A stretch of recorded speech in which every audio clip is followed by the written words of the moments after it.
Good morning and welcome back to today's episode of Stacey Says.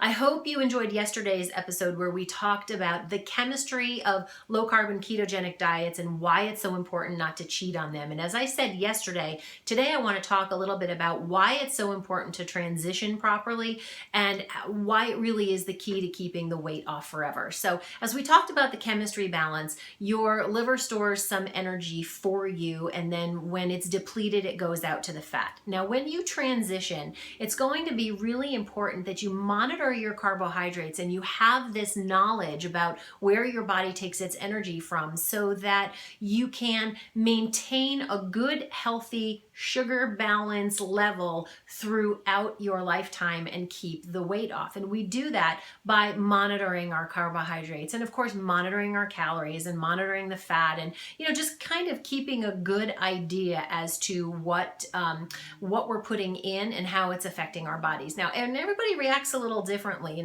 I know for a fact if I eat a piece of bread, I blow up 24 hours later. There are other people who can eat bread and not really have a huge effect on it. They can't eat a whole loaf, but you need to know what's working for your body, and this is where your own knowledge is going to come into play.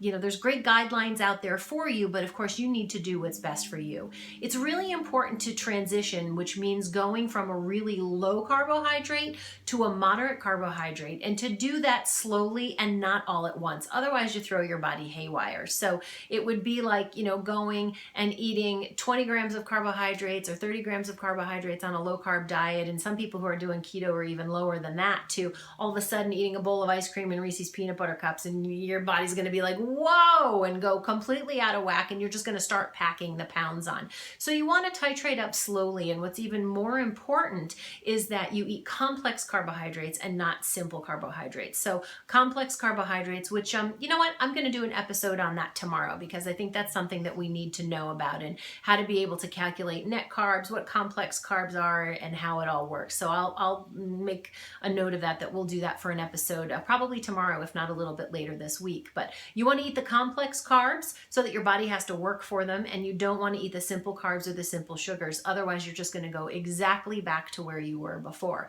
It's also going to be important to maintain a lean and green lifestyle, right? That lean and green, eating a low to moderate amount of fat, and then moderate amounts of protein and complex carbohydrates in your vegetables. And at that point in time, you'll start incorporating some of those other things in, like, sweet potatoes or things that have fiber in them. And again, watch the next episode on complex carbs so we can talk about that.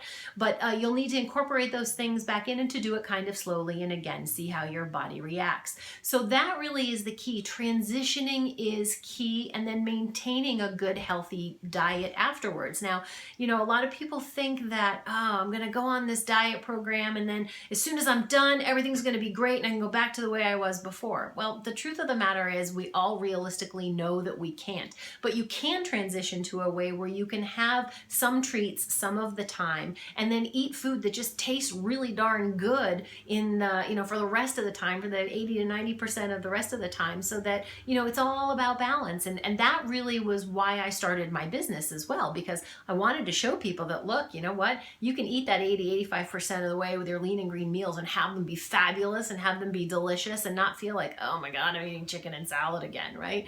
Because nobody was going to maintain that forever. So that really is the key to transitioning and keeping the weight off forever. Make sure that you watch the amount of carbohydrates you're taking, make sure that they're complex, make sure that you're eating, kind of by that 80-20, 90-10, whatever works for you sort of rule.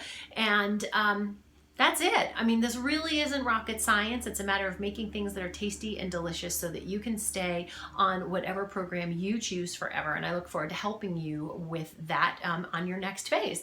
If you got questions, by all means, check out staceyhawkins.com. And if you need anything from me, feel free to send me an email too. My personal email address is stacey@staceyhawkins.com. Doesn't get any easier than that.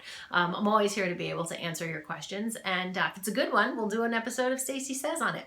That's all for today. I've gone over my time, but thank you so much for spending some time with me. I hope you found this information valuable, and if you have, feel free to share it with your family and friends and anyone who can benefit. That's all for today. Have an awesome, awesome day, and I will see you guys tomorrow. Bye.